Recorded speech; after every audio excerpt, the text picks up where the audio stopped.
BJP की सरकार ने असंगठित अर्थव्यवस्था पर आक्रमण किया है और आपको गुलाम बनाने की कोशिश की जा रही है। 2008 में जबरदस्त आर्थिक तूफान है, पूरी दुनिया में आया, अमेरिका में, जापान में, यूरोप में, चाइना में, सब जगह आया। अमेरिका के बैंक गिर गए, कंपनियां बंद हो गई, एक के बाद एक कंपनी की लाइन लग गई, बंद हो गई। यूरोप के बैंक गिरे, मगर हिंदुस्तान को कुछ नहीं हुआ।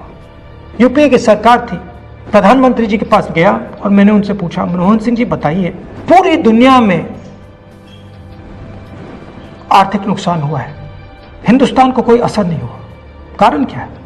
मनमोहन सिंह जी ने कहा, राहुल, अगर हिंदुस्तान की अर्थव्यवस्था को समझना चाहते हो तो यह समझना होगा कि हिंदुस्तान में दो अर्थव्यवस्था है। पहली असंगठित अर्थव्यवस्था और दूसरी संगठित अर्थव्यवस्था। संगठित अर्थव्यवस्था में बड़ी कंपनियां, नाम आप जानते हो। असंगठित अर्थव्यवस्था में किसान, मजदूर, छोटे दुकानदार, मिडिल साइज कंपनीज। जिस दिन तक हिंदुस्तान का असंगठित सिस्टम मजबूत है, उस दिन तक हिंदुस्तान को कोई भी आर्थिक तूफान छू नहीं सकता। अब आज के दिन आते हैं। पिछले 6 साल से बीजेपी की सरकार ने असंगठित अर्थव्यवस्था पर आक्रमण किया है। 3 बड़े उदाहरण तो मैं आपको अभी दे देता हूं। नोटबंदी, गलत जीएसटी और लॉकडाउन। आप यह मत सोचिए कि लॉकडाउन के पीछे सोच नहीं थी। यह मत सोचिए कि गलती से आखिरी मिनट पे लॉकडाउन कर दिया गया है। इन तीनों का लक्ष्य हमारे इनफॉर्मल सेक्टर को खत्म करने का है।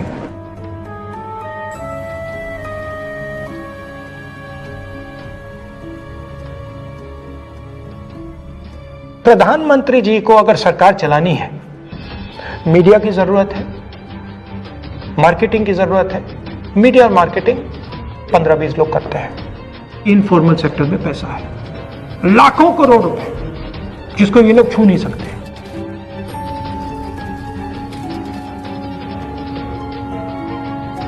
इसको ये लोग तोड़ना चाहते हैं, पैसा लेना चाहते हैं। इसका नतीजा आएगा। नतीजा यह होगा कि हिंदुस्तान रोजगार पैदा नहीं कर पाएगा। क्यों? क्योंकि इनफॉर्मल सेक्टर 90% से ज्यादा रोजगार देता है।